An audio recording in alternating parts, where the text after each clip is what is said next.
में पाकिस्तान की तरह कराची में भी हर शख्स इस टाइम महंगाई से परेशान है।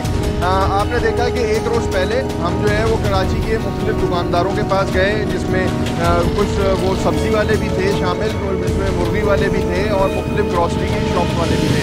और वहाँ पर हर बंदे का सिर्फ एक ये बात कहनी थी कि हमें हर चीज़ जो है वो होलसेल मार्केट से महंगी मिलती है, इसलिए हम इलाके में अपनी दुकान के ऊपर जो है वो महंगी बेचते हैं। लेकिन आखिरकार ये वजह क्या है कि इधर होलसेल मार्केट में भी रेट ज़्यादा क्यों हैं, ये जानने के लिए अब हम होलसेल मार्केट आए हैं। जो इस टाइम पे यहाँ पे हमारे साथ जो हमारे ARY न्यूज़ के रिपोर्टर हैं अंजुम वहाब साहब, वो इस पूरी मार्केट के ऊपर उनकी रोज़ाना की बुनियाद के ऊपर नज़र होती है। तो अंजुम से पहले जानते हैं कि अंजुम, ये क्या वजह आपको नज़र आती है कि रोज़ाना आप देखते भी हैं कि मार्केट की एसोसिएशंस भी आपके साथ राब्ते में होती हैं, रेट का उतार चढ़ाव क्यों है और रेट कंट्रोल क्यों नहीं हो रहे हैं? रेट का उतार चढ़ाव तो बुनियादी वजह है कि प्राइस कंट्रोल कमेटियाँ वो तो एक गैर फाल है। असिस्टेंट कमिश्नर की जाने से देखा जाए तो होलसेल की रेट लिस्ट यहाँ पे हमें नहीं मिलेगी, ना उनके रेट जारी किए जाते हैं। दालों का अगर लिया जाए, दालें बेचते हैं, दालें इंपोर्ट होती हैं, इंपोर्ट होने की वजह से उनके रेट अपनी मर्जी से यहाँ के होलसेलर जो भी हैं या बड़े जो प्लेयर हैं वो अपनी मर्जी से दालों की कीमतें मुकर्रर करते हैं। अब जो आज के रेट है मैं बाकायदा यानी कि इस तरह से पढ़ इसलिए रहा हूँ ताकि गलती ना हो। दाल चना या 135 है, लेकिन अगर आप रिटेल की सतह पर जाएँ तो ये 150 रुपये से ऊपर मिलेगी। मूंग की दाल 220 है, ये 250 रुपये से ऊपर मिलेगी। मसूर 135 है, ये भी 160-170 रिटेल की सतह पे मिलेगी। इनको देखने वाला, इनको जज करने वाला कोई भी नहीं है। कभी असिस्टेंट कमिश्नर, डिप्टी कमिश्नर ने इन मार्केटों का दौरा करके यहाँ पे रेट कंट्रोल करने की कोशिश ही नहीं की। रिटेल की सतह पर करते हैं, बिल्कुल कह सकते हैं। उसके बाद मौका मिलता है रिटेलर्स को, वो भी खाल उतारने में तैयार।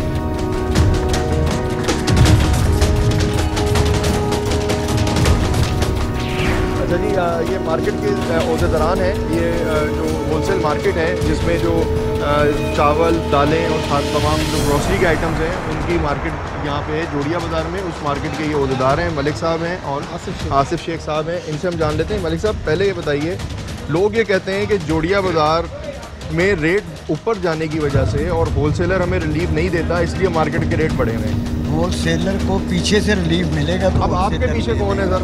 वो तो पीछे मिलर है, पंजाब की पार्टियाँ हैं, इंटीरियर सिंध की पार्टियाँ हैं, जहाँ से ये माल बनता है। अच्छा, वहाँ रेट ज़्यादा होंगे तो यहाँ महंगा ही आएगा।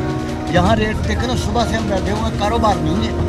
यकदम ऐसा क्या हो जाता, आज गंदम नहीं है, सरकारी रेट 38 का दे दिया हुआ है, मार्केट में 60 में भी नहीं मिल रही। 53-54 में चक्की वाले उठा रहे हैं, तो चक्की वाला जब 53-54 उठाएगा 75 में तो बेचेगा, तो कौन देगा उनको सस्ती? लेकिन बात यह है कि गंदम का जो मसला है ना, इस वक्त गंदम गवर्नमेंट ने 1400 रुपये मन खरीदी थी जिस वक्त, मतलब ये, और इस साल गवर्नमेंट को गंदम ना पंजाब में पूरी मिली है ना सिंध में मिली है। आपकी आखिरी मुलाकात कमिश्नर से कब हुई?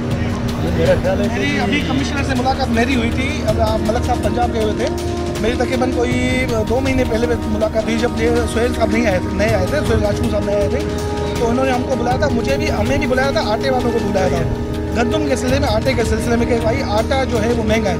तो वहाँ पर जो उन्होंने ये कहा था कि आटे वालों ने बोला था कि हमको गवर्नमेंट गंदम नहीं दे रही, हालांकि गंदम वहाँ पर पड़ी हुई है, ख़राब हो रही है। अगर ख़राब हो जाएगी तो हमको ये दे दें। अगर ये आप कमिश्नर को बोला कि अगर आज आप सिर्फ ऐलान कर दें कि हम गंदम दे रहे हैं तो आपका आटा 2 से 4 रुपये, अभी हम इधर में आपको सिर्फ ऐलान करने पे 2 से 4 रुपये आपका रेट नीचे। ऐलान करने पे हो गया, कम हुआ नहीं हुआ। देखिए मैं गुजारिश कर नहीं। अच्छा, ये क्या बात हुई, आपको तो बहुत पड़ी, आप 4 रुपये ऐलान मिल वाले थे। क्वेश्चन ये है कि बड़ा ही अजीब सी बात है कि अगर कमिश्नर कहते हैं तो क्या मतलब गंदम, इसका मतलब आपने स्टॉक करके रखी हुई है, कहीं आपके पास जखीरा है, सिर्फ कमिश्नर के ऐलान का इंतजार कर रहे हैं, तब सार्फिन को आप सस्ता आटा देंगे।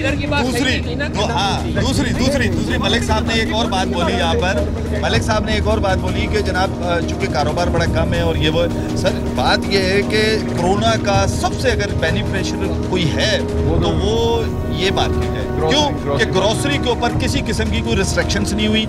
ये बरमला यहाँ तक कि लोगों ने खरीद कर बांटा है इसको, यानी कि आटा, काम तो चीनी बना। और ये जो दालें, चावल लोगों ने खरीद कर बांटा। और अभी इस वक्त आप चले जाए रिटेल की सतह पर, बल्कि आप विजिट करके आए, हम भी जा रहे हैं रिटेल की सतह पर। रिटेल वाले अभी पहले इतनी वो नहीं करते थे, अब वो एक ही बात करते हैं कि जो जोड़िया बाजार है यहाँ पर, वो तो कहते हैं दुकानों के अब नाम भी देते हैं, पहले नहीं देते थे वो, कि फलानी दुकान है उससे हमने ये लिया, इतने की हमें दे रहे हैं। तो अब आप मुझे बताएं ना कि जब अब ये मार्केट अगर इतना महंगा करेगी, देखिए एक तरफ ये कहते हैं कमिश्नर की लिस्ट नहीं बनी, चले नहीं बनी, तो भाई कमिश्नर की लिस्ट से क्या लेना देना।